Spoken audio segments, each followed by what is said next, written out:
नमस्कार अध्यक्ष, आदरणीय शिक्षकवृंद आणि माझ्या प्रियमित्रांनो, आज आपण 15 ऑगस्ट भारताचे स्वातंत्र्य दिन साजरा करत आहोत.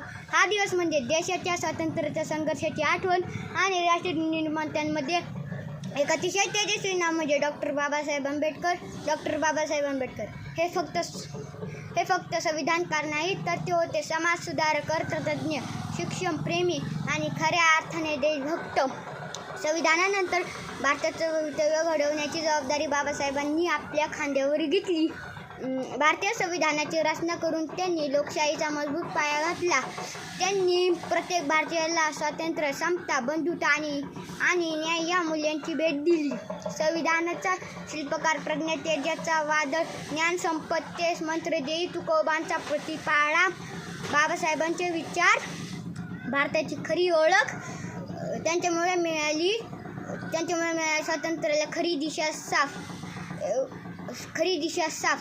स्वातंत्र्य हे फक्त इंग्रजांच्या जोखडेतून बाहेर येणे नव्हे, तर